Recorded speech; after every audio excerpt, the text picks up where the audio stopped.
This is the Protestant Libertarian Podcast, a project of the Libertarian Christian Institute and part of the Christians for Liberty Network. I really hope that you guys enjoy today's show.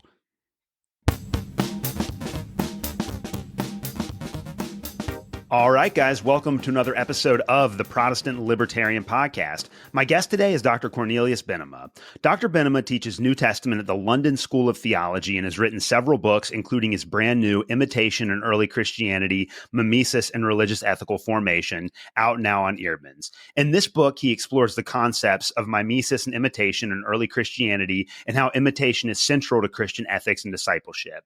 We will be discussing this book on the show today. Dr. Bennema, welcome to the Protestant Libertarian Podcast. Thank you, Alex. It's great to be here, and thank you very much for your invitation. And I look forward to our conversation here. Well, I'm really excited to talk to you about the book, and I've had some New Testament scholars on the show before that were actually like blurbed for your book that on the back cover, and so and the book was great. A lot of the themes that I love to discuss, I think you really highlight well in that. But before we actually get into the content of your book, just tell my audience a little bit about yourself, your background, and your work. All right. Thank you. So I am Dutch, and perhaps you can hear that from my funny accent. I did my theological studies here in the UK, then moved to India, where I taught at a postgraduate seminary in Bangalore for 11 years. And we then moved to a theological school in Wales in the UK, where I taught for 8 years. And then in 2021, I moved to London School of Theology. And I teach New Testament here and head up the research department. And over the last 20 plus years or so, I developed three major research areas. The first one is the Johannine writings in general. The second one is character studies in biblical narrative. And then the third one, early Christian ethics.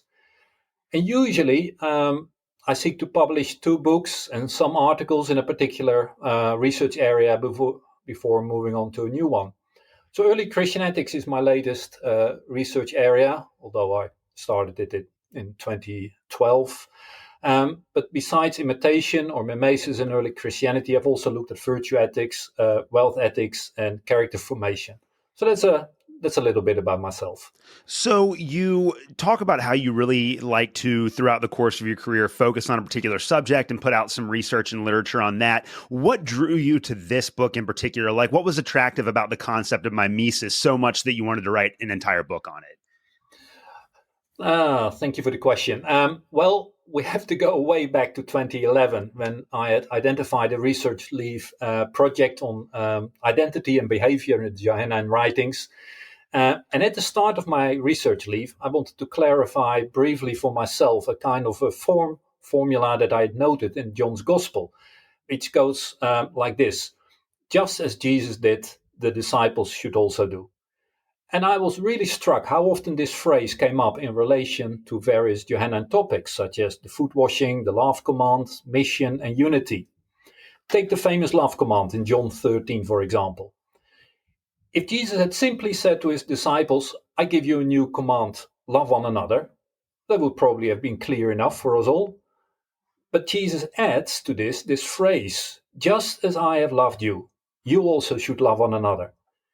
And the significance of this is that the love command is not given in a vacuum, but proceeds from a precedent. In other words, the disciples' love for one another is based on their personal experience of Jesus' love for them, as they have, for example, experienced in the foot washing. And I then started to note a pattern in the Johannine writings where Jesus regularly sets the example that the disciples can then imitate. And as I began to explore this, it got a life of its own, and I actually never returned to the original project.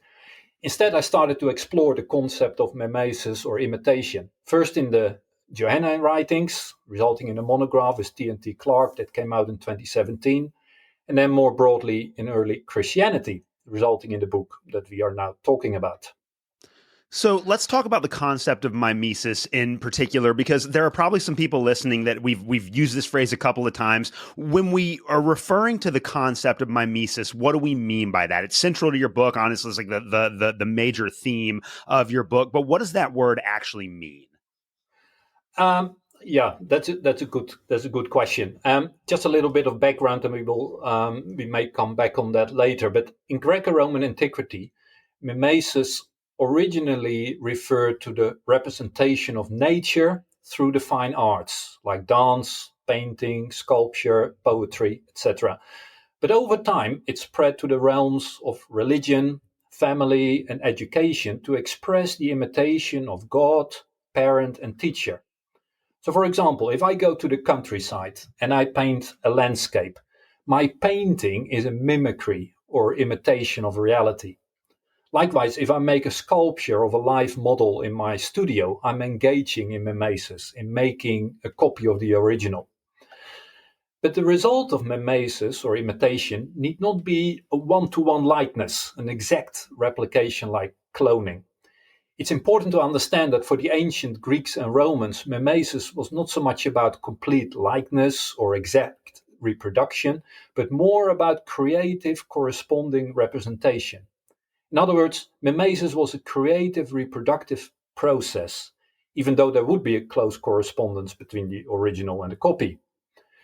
Now, the term imitation, in the narrow sense of reproducing a particular action, can be seen as a subset of mimesis. But I also use imitation in the broad sense of it being a process, so actually more or less synonymous to mimesis. So imitation or mimesis is a creative hermeneutical process where someone closely observes an exemplar and discerns what exemplary actions to reproduce in order to become a more virtuous person. And as the concept of imitation in Greco-Roman antiquity spread to the realms of religion, family, and education to express the imitation of God, parent, and teacher, there was also cross-fertilization with Jewish thinking. And then the concept found its way into early Christian writings. And in early Christianity, imitation was almost exclusively an ethical concept. That's to say, early Christian writings present the imitation of virtuous behavior of an exemplar, especially Jesus, in order to become a better person, to become more like the exemplar. So imitation is, as it were, a means to moral development, in that the goal of imitating Jesus is for a person to become Christ-like. And as such, imitation goes to the very heart of Christian discipleship, as it were. And I do want to start with the historical background of the concept of imitation that you've already touched on. And you talked about how this was an idea that was pervasive in the Greco-Roman world, but it was also picked up in a Jewish context as well. So what are some of the specific ways in which Greco-Roman thinkers would have understood the concept of mimesis? And then how does that translate into the Jewish context, which would ultimately shape the New Testament? Well, let's start with Greco-Roman antiquity, because that's where discourse on mimesis originated. So as I mentioned earlier, mimesis originally referred to the representation of nature through the fine arts. But then it started to spread to other realms, like religion, like family, and education. But even so, the broader context of imitation was Greco-Roman society. And the primary concern was how to live well as a citizen. In the Greek city-state or polis, and in Roman society, the basic social unit was the family or household.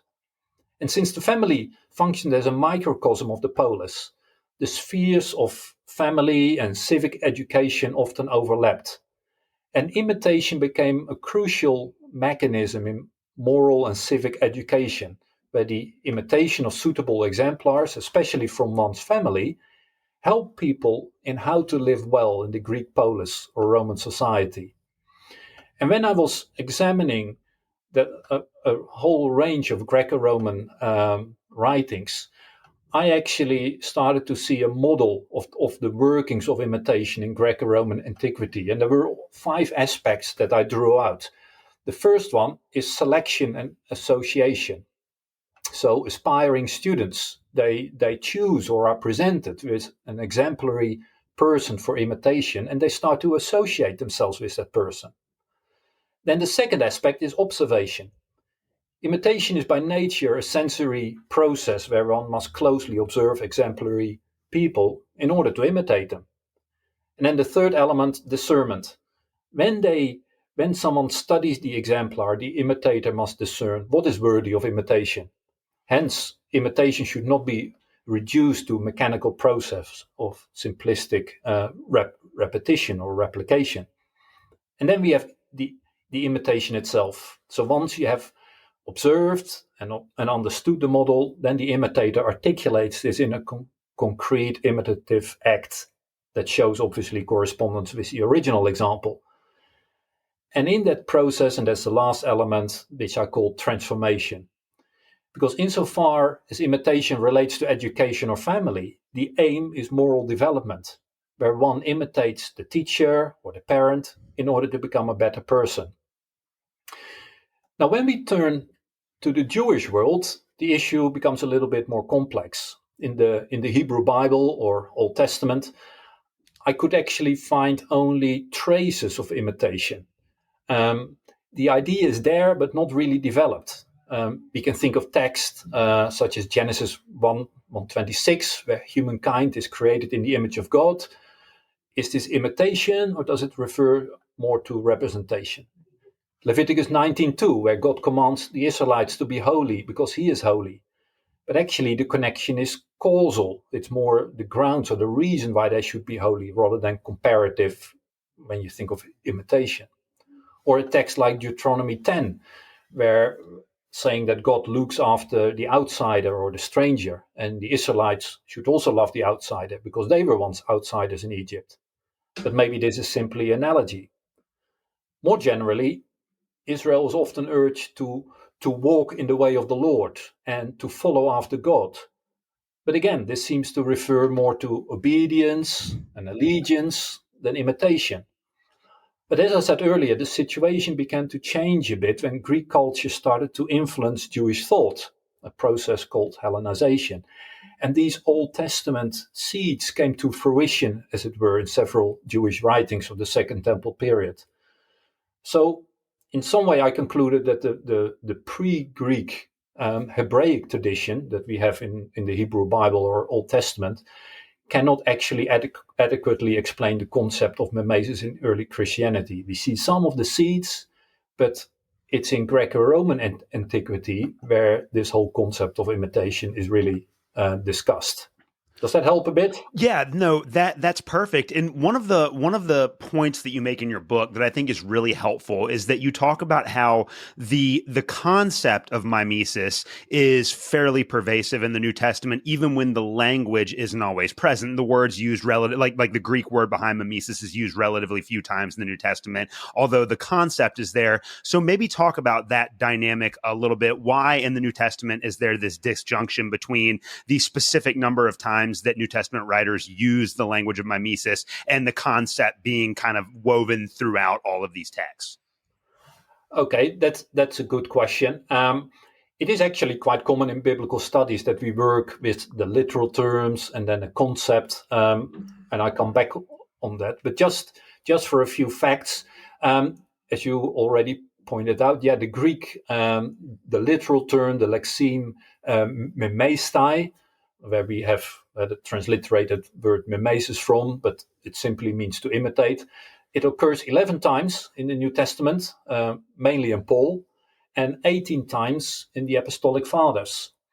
But the mimetic language, as I call it, or the semantic domain of imitation is much broader than this lexeme. So in the Johannine writings, for example, there are several linguistic expressions that can indicate mimesis, such as the terms just as, likewise, or similarly. That is how I almost stumbled on this whole project when I saw simply in my English Bible that phrase, just as Jesus did, the disciples should also do. So that kind of comparative language indicates the concept, the idea of mimesis. But we have to be careful, because sometimes these terms, just as, for example, can also indicate analogy. It's not always indicating imitation, so we have to consider the context carefully. But yes, a concept can be present even when the literal term, in this case, to imitate, is not used. And it is quite common to work with concepts or ideas at a more abstract level to make sense of the text. But we must ensure that such conceptualization is still grounded in the text. So our understanding of the early Christian concept of imitation must be rooted in real words of early Christian literature. And implicitly, I critique a few scholars who use the concept rather loosely. And I think because imitation is everywhere in life, you can start to see it almost in any kind of text.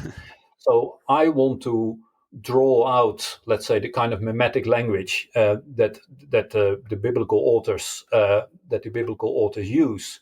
So in my book, I've tried to outline quite meticulously the mimetic language of early Christian authors, and clarify what we are looking for, and hence I also explain how mimesis or imitation differs from related concepts such as analogy, reciprocity, participation, and exemplification.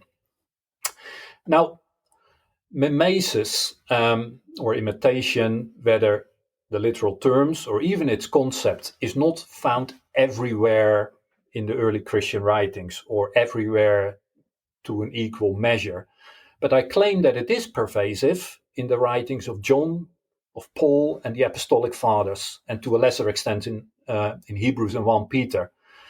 But whereas Paul and the Apostolic Fathers tend to use the standard mimetic language, that lexeme mimestai, to imitate, John develops his own mimetic idiom, primarily centered on the comparative conjunction just as. Just as Jesus washed the disciples' feet, so they also should wash the feet of one another. Just as Jesus loved the disciples, so also they should love one another. Just as Jesus was sent into the world, so also the disciples are sent into the world, and so on. So it is interesting, to play around with text and to see where the literal term comes up. That's relatively easy, but the occurrences are limited. But obviously where the idea, the concept comes up, that is where I try to argue in my book we need to map out that mimetic language in order to get some hermeneutical control on the text. So you talked a little bit about how there have been several New Testament scholars who have tackled this issue before, and they've maybe made it a little too broad. They've tried to apply it in context where it doesn't count. And you do engage in your book with a lot of other scholarship on this particular issue. So before you published this book, where was the field of New Testament scholarship in general as it related to mimesis? Like what has been some of the research that came before yours? Yeah. Obviously, not many of us are really breaking new ground, doing something new that has never happened before. We just build on the work of others. But what I did notice is that it has not received much attention in current biblical scholarship. And when I started to look around in scholarship, I actually had to go back to the 1960s, where we see a different picture. And I discovered scholars like Tinsley, De Boer, Hans-Dieter Betz, Anselm Schultz, and they all produced some significant work on imitation across the New Testament. This was, before the time of that super specialization in biblical studies. And these studies are still relevant today.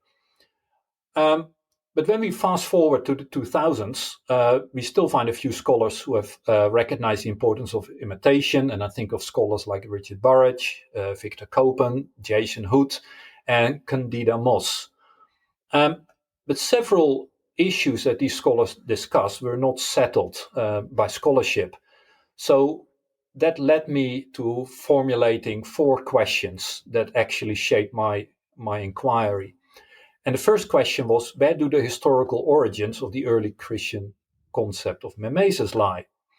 Now, most scholars, they contend that early Christian imitation originated from the prolonged contact with Greco-Roman thought. But a few scholars make a strong case that the New Testament concept of imitation is rooted in the Old Testament. So that was one question I felt I needed to address. Now, the second question was, what language did early Christian authors use to articulate the concept of mimesis? So that flows from what we had just discussed. The literal term occurs mainly in Paul and the Apostolic Fathers, but quite a few scholars agree that the concept is broader than that. But they are not always precise in defining what in the text are we looking for. What is that kind of mimetic language? So that was something that I also felt I needed to address. And then the third question Is the early Christian concept of mimesis consistent? Is it varying? Is it developing? And what is its place in early Christian ethics? Because on the surface, early Christian writings seem to distinguish between following Jesus in the Gospels, imitating Christ in Paul, and then martyrdom as the ideal imitation of Christ in the Apostolic Fathers. So we must establish the scope, the nature, the workings of mimesis in each major section of early Christian literature, and then also determine whether mimesis or imitation is central or more peripheral to these writings. And then the last question was, how could early Christians imitate an absent Jesus or Paul, and what should they imitate about them? When you think of it, mimesis or imitation flows from a sensory process where the imitator usually observes what needs imitating. But the concept of early Christian imitation seems at odds with this, because when Jesus had ascended to the Father, how could first century Christians imitate Jesus, whom they could not observe? And obviously, that's still the issue that we are dealing with. Or when Paul instructs Christians to imitate him, he's not present with the church that he is writing to. So that was an important dynamic that I also needed to investigate. How could early Christians imitate an absent Jesus or Paul, and by extension for contemporary Christians? Yeah, and I want to start with your work on the gospel. So obviously, the Gospel of John includes this concept in a very central way to the development of his narrative. But you actually argue that in the Synoptics, it's not quite as strong as that. So just talk about the way that we see the gospel writers portraying or working with the concept of mimesis. Yeah, that's a very good one. So that is where John is really distinct from the Synoptics. It's actually quite difficult to find a concept of imitation in the Synoptics, and maybe that's a little bit surprising for some of our hearers. The literal terms for imitation do not occur in the Synoptics, but there are quite a few scholars and people who assume that following Jesus means imitating him. After all, you can think, should the disciples, besides listening, taking in Jesus' teaching, not also learn by observing and imitating him? But then again, the crowds, they also followed Jesus, but often for the wrong reasons, and they did not imitate him. And as I mentioned earlier, to follow, because that is typically Old Testament language, Israel following Yahweh, but it also has connotations of allegiance and obedience. So I try to argue then that rather than claiming that to follow means to imitate, it seems more accurate to me to say that following Jesus can facilitate the imitation of Jesus. So in following Jesus, the disciples can or should observe and imitate him. Now, there are a few instances of mimesis or imitation in the Synoptics that are relatively clear, but not very many. Let me mention two. That you find them in Matthew 5 and Luke 6. So in Matthew 5, in the Sermon on the Mount, it says that Jesus says to his audience, "Be perfect as your heavenly Father is perfect." So here you have that comparative language. It's not a literal term, but that as or just as, you almost sense there is an imitation idea there. Be perfect as your heavenly Father is perfect. And then in Luke, something similar, be merciful just as your Father is merciful. Now, first of all, the imitation of God is quite unusual, and the Synoptic writers, they don't actually unpack this, they just mention it. Now, most scholars, when they study these verses, they agree that these two mimetic imperatives, they are rooted in the holiness command of Leviticus 19:2, which I think might have some seeds of imitation, where the Israelites are instructed to be holy because God is holy. But as I mentioned in Leviticus, we have that causal connection, because. Be holy because God is holy. But it is interesting that both Matthew and Luke change that causal conjunction because that we have in Leviticus into a comparative one, as or just as. So they give it explicitly a mimetic dimension. So that is the Synoptics. It's a bit more difficult, etc. John, you have a very different picture. So John, as I mentioned before, he uses the comparative language to express that concept of imitation, especially that phrase, just as. And when you repeatedly read that phrase, just as Jesus did, the disciples should also do, you just get the impression that Jesus often sets the example of ethical living for the disciples to imitate. Now, just to give you an example, and it comes from the foot washing in John 13, I think it's the most striking example to understand how it works, because the narrative vividly describes Jesus' actions.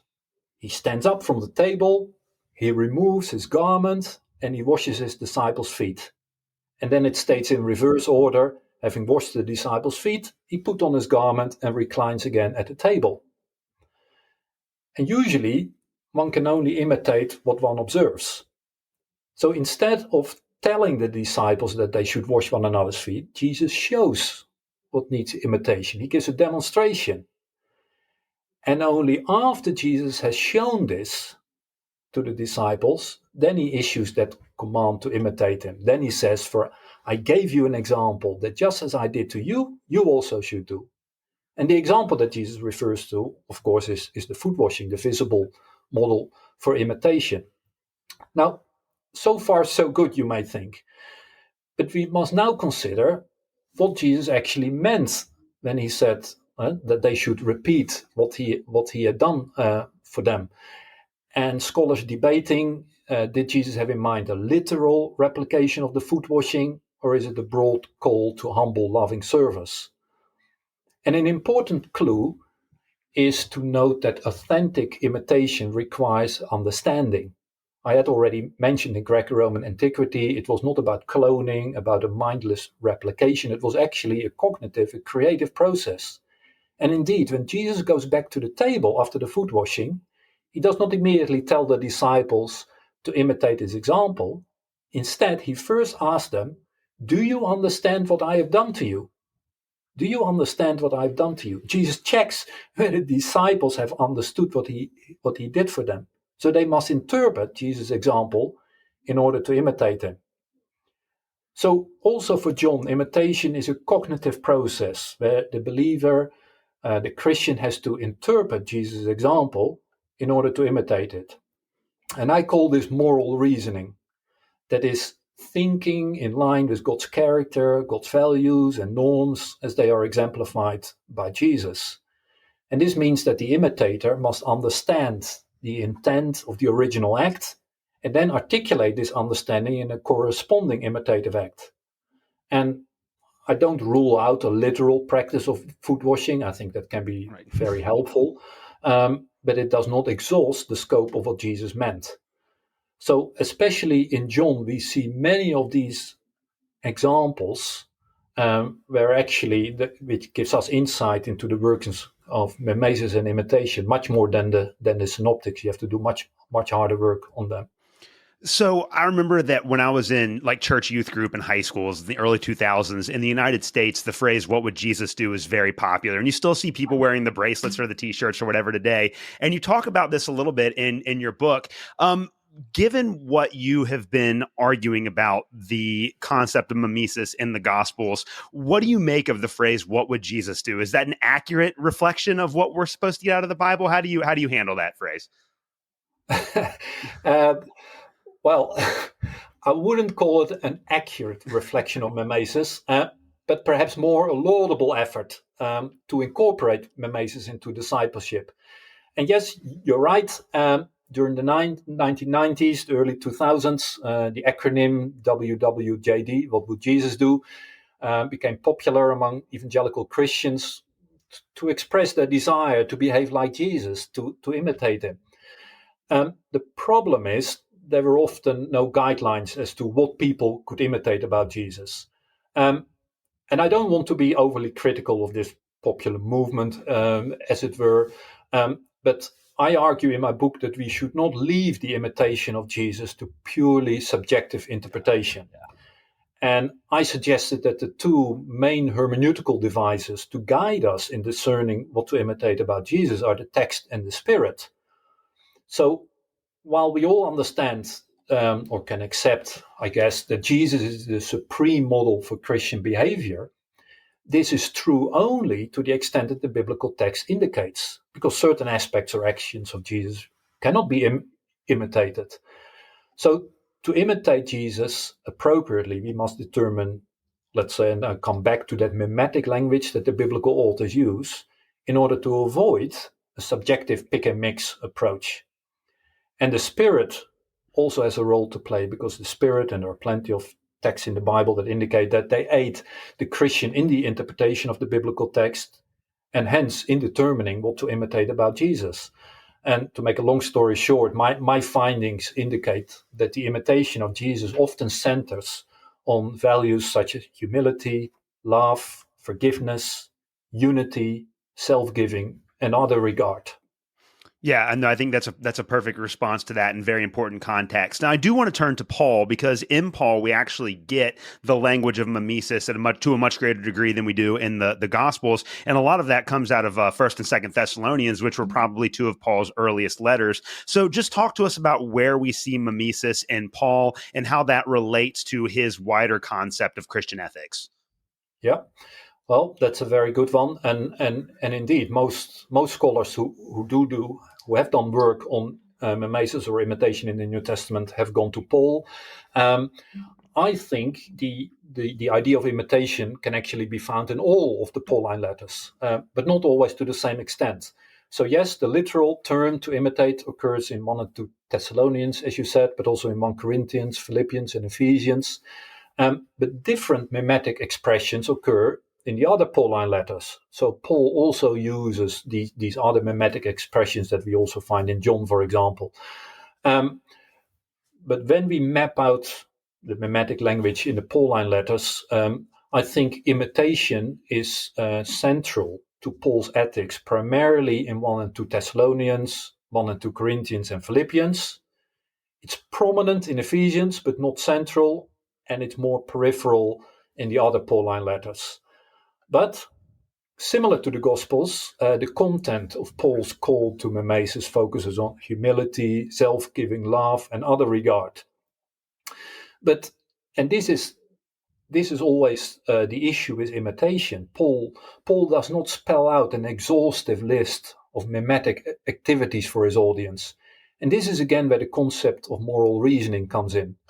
After carefully observing and studying the lives of Christ, of Paul, and other exemplars, Christians must determine what to imitate about them through a creative hermeneutical process. Let me give you one example from Philippians. In chapter 2, Paul, this is after the Christ hymn, Paul tells the Philippians to work out their own salvation. I think this is a text that is sometimes misunderstood, perhaps by more popular level. But Paul is not referring here to some kind of individual works righteousness, first of all, because the you here is plural. So the reference is to a corporate activity of the Philippian church. He says to the Philippian church, work out your own salvation. But if you go a bit back into chapter 2, Paul instructs the Philippian church to cultivate moral reasoning. He uses the verb phroname. And then he presents this Christ hymn in chapter 2, 6 to 11. So he's actually saying to the Philippian church, when he exhorts them to cultivate moral reasoning, to look at Christ. And then when he issues the directive that the Philippians should work out their salvation, he's effectively saying that the corporate life of the Philippian church should be patterned on the life of Christ as exemplified in the Christ hymn of 2, 6 to 11. So he doesn't use the literal term imitation, but it is very much there. Yeah, and with that concept in place, I think one of the most impactful books that I ever read was Michael Gorman's book Cruciformity, and I was assigned this by my Paul professor when I was in college, 16 or 17 years ago, and that book has just had a profound impact on the way that I read the New Testament and think about how I live out my faith as a Christian in the modern world. And it just so happens that Michael Gorman wrote the foreword to this book as well. So how does your understanding of mimesis and Paul correspond to his work on cruciformity? Yeah. Well, Michael Gorman and I started to converge both in our work, and we also became the good friends. Although I cannot keep up with his steady production of books, of course.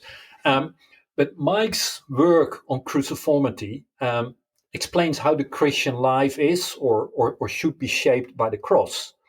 And although I do not use the term cruciformity, my book shows that the cross-shaped life is achieved through imitation. And both Mike Gorman and I recognize the related concepts of participation and imitation. But I stress imitation more, and Mike focuses more on participation. For me, imitation is a subset of participation. That is to say, as believers participate in Christ, they can imitate him. And Mike, although he's primarily a Pauline scholar, in 2018 he wrote a book on John's Gospel titled "Abide and Go," and Gorman states there also that my work on Gehenna and Mimesis is very close to his. And I'm indeed very grateful to Mike for his kind forward to my current book. But if you do allow me, let me make a little ad here for Mike. I want to draw attention to Mike Gorman's forthcoming book with Baker Academic. It should come out in 2026, next year. And it will be called something like Paul and John in Sync. And not only is his mapping out of the commonalities in the theologies of John and Paul groundbreaking, it is his innovative explanation of this phenomenon that is revolutionary, namely that John influenced Paul. Yes, you hear me correct? He argues that John influenced Paul. And this book is going to challenge many scholarly consensus. So I have learned a great deal from Mike's work. I'm very grateful to him. Oh, I can't wait for that one to come out. That's going to be a good one. The last historical biblical question I want to ask you before we turn to how we can apply this today is, where do we see the concept of mimesis throughout the rest of the New Testament, and then beyond the New Testament in the patristic period? Because you spend, you have several chapters in your book that deal with that issue. So I just wanted to give you a chance briefly to describe how we see that working out, in the later New Testament works, and then also in the period of the patristics. Yeah.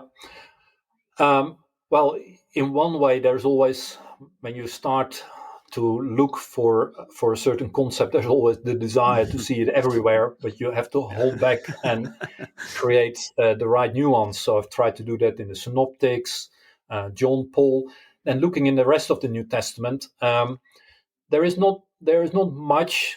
Some people see some ideas in Revelation. I find it a bit more difficult, but I saw some references to imitation in Hebrews and 1 Peter, but the concept is not central to these writings. So let me give an example from 1 Peter. In 1 Peter 2, the author presents Christ's patient suffering, especially when mistreated, as an example for believers to imitate. Literally, it says an example so that you may follow in his footsteps. This is a particular expression that the author of 1 Peter uses, so that you may follow in his footsteps. But it is an idiom for imitation. And then there is a New Zealand scholar, Katie Marker, and she argues that the following verses depicts Jesus as the Isaianic suffering servant who is held up here as a model, especially for Christian slaves, but by extension for all believers. And she explains how Christ's suffering provides a model of endurance in the face of unjust suffering. First for slaves, but second for all believers to imitate. And she argues that the new family and ethnic identity for believers that we find in the first half of 1 Peter is connected to the moral exhortation for imitation in the second half of the letter. So that actually, in a different way, supports the findings, my findings in John and Paul, that imitation functions primarily as divine family education, as it were. So that is in the rest of the New Testament. But I went beyond the New Testament, looking at the Apostolic Fathers, so the first half of the 2nd century, because there is something significant there. The Apostolic Fathers are obviously significant for understanding the whole of early Christianity, because they are the bridge between the apostles and then the next generation of early Christian leadership. And it is during this time that the concept of martyrdom as the ideal imitation of Christ emerged. Let me give two examples. Ignatius, the bishop of Antioch, who was martyred in Rome in the early 2nd century, he wrote in his letter to the Romans, and I quote, "I am the wheat of God, and let me be ground by the teeth of the wild beast, that I may be found the pure bread of Christ. Then shall I truly be a disciple of Christ. Entreat Christ for me, that by these instruments I may be found a sacrifice to God. Permit me to be an imitator of the suffering of my God." And likewise, the anonymous letter Martyrdom of Polycarp describes the death of Polycarp in the mid-century as follows, and I quote, "He was not merely an illustrious teacher, but also a preeminent martyr, whose martyrdom all desire to imitate, as having been altogether consistent with the gospel of Christ." Unquote. Now, this is very interesting. This is a new development. And for us in the still relatively comfortable West, this form of martyrological imitation seems extreme, seems not mentally healthy. But perhaps we should consider the following. The claim of martyrdom of Polycarp, that martyrdom is consistent with the gospel of Christ, is not entirely wrong, because the idea of imitating Jesus' death can be traced back, for example, through John's newly creative imitative command in 1 John, where it says, "Just as Jesus laid down his life for us, so we must lay down our lives for one another," to Jesus' own saying in John 15:13, "No one has greater love than this, to lay down one's life for one's friends." So the New Testament already had the seeds for this emerging of this imitation of Jesus' death. At the same time, and here I rely on Candida Moss, who has done great work on this martyrological imitation. She notes the contrast between Polycarp on the one hand and another figure called Quintus, who had voluntarily offered himself for martyrdom, but he was unable to see it to completion. And so Moss concludes that, and I quote, "The gospel-worthy martyr does not offer him or herself for martyrdom, but eagerly embraces it once the sentence is passed." Unquote. So while we should not seek martyrdom, it can be a legitimate and supreme imitation of Christ.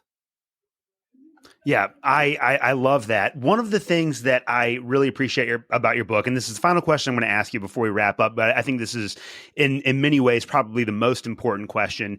You state this in the introduction to your book, that you're writing from a specifically Christian perspective. And I've had a lot of New Testament scholars on my show that aren't writing from a Christian perspective, that just do great historical work, but there's no like practical or moral application to what they do. But with your book, you deliberately kind of argue that we actually should, as modern Christians, be thinking about the concept of imitation, and that it should shape the way that we witness our faith to the outside world. So talk about what you want your audience to get out of this book in terms of how it should shape Christian discipleship. What should we as modern Christians do with the concept of mimesis?